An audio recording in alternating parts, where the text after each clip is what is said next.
Getting into ketosis can be difficult, but everyone can do it. So, what's the easiest way to get into ketosis? I'm gonna tell you exactly what it is. Let's cover some basics. These conditions need to be met. Your liver glycogen stores have been depleted and the liver starts converting fatty acids into ketone bodies. This takes approximately 16 hours or so. The concentration of serum blood ketone levels is above 0.5 millimoles.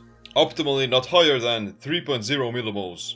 Blood sugar and circulating insulin have dropped significantly, while not causing a hypoglycemic response. You can accomplish it with either fasting for a longer period of time or by restricting your carbohydrate intake to a bare minimum for several weeks. Both of them are almost identical. Fasting induces ketosis and a ketogenic diet mimics the physiology of fasting. But there's a difference between fasting ketosis and nutritional ketosis. They're quite similar, but there's still some differences. The only distinction is what physiological state your body is in. Fasting ketosis. You haven't consumed any calories for about 24 plus hours, and because of that you experience higher levels of ketones. In addition, you've elevated the metabolic pathway called autophagy that causes cellular repair and maintenance. Nutritional ketosis. You've established ketosis by restricting your carbohydrate intake, and you've depleted your liver glycogen that way. You're still creating ketone bodies and using them for energy, but because you're eating and because you're in a fat state, you suppress autophagy. While getting into fasting ketosis takes about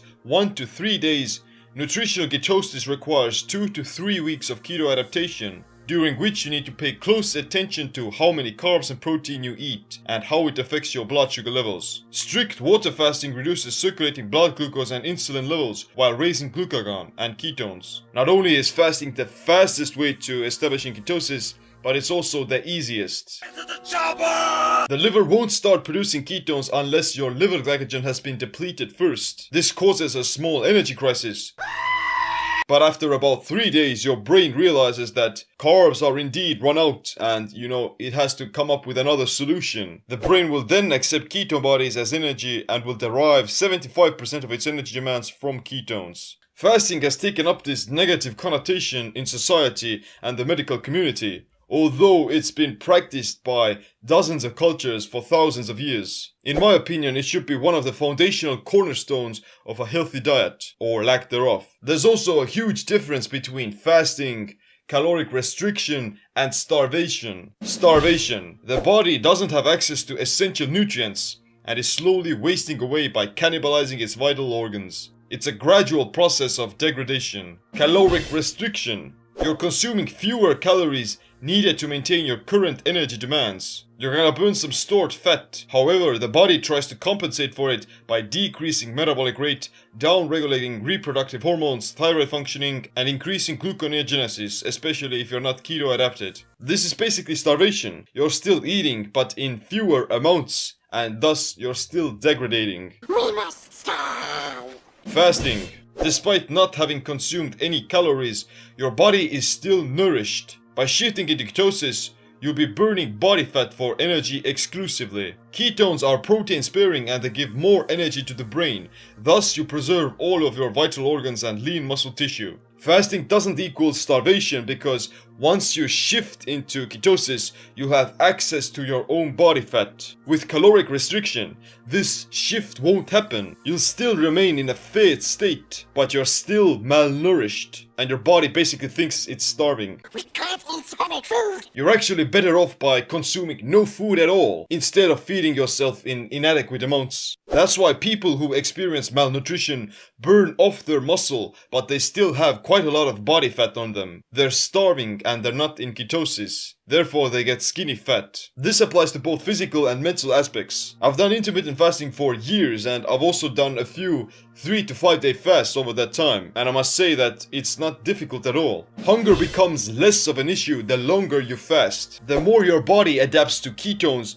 the better you become at burning your own body fat for fuel. This prevents you from getting hungry, and if you do get hungry, then you can easily stave it off by drinking some water or coffee or something. The sensation of hunger doesn't change the longer you fast either. There's a slight difference between not getting hungry in between lunch and dinner versus not eating in 24 hours. But beyond that, the feeling stays the same. It doesn't matter whether you've been fasting for 2 days or 7 days. The hunger signal, it stays the same. It doesn't get any worse. You're having a bad day? Did you die? Hunger also follows a circadian pattern that's linked to your habitual way of eating. You get hungry in the morning because you've taught your brain that, hey, that's the time you usually eat something. And your brain is already expecting to get some food. And that's why you get hungry in the morning. But did you die?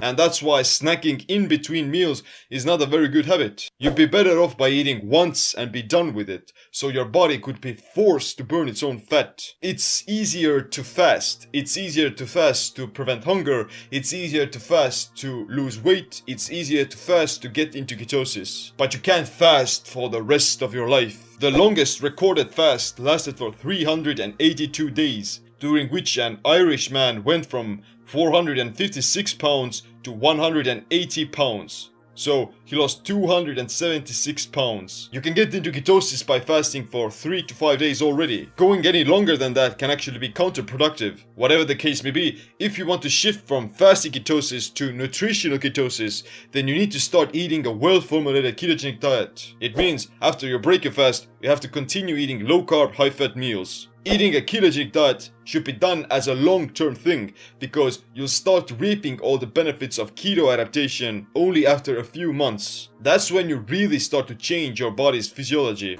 Limbus. One small bite is enough to fill the stomach of a grown man. If you're interested in starting the ketogenic diet, then get my free ebook Simple Keto. But I also have my Keto IF program and my Simple Keto video course, so check them out. Anyway, click the like, subscribe, notification bell as well. My name is Seem. Stay adapted, stay empowered. Sometime your heart start up again. Read a book.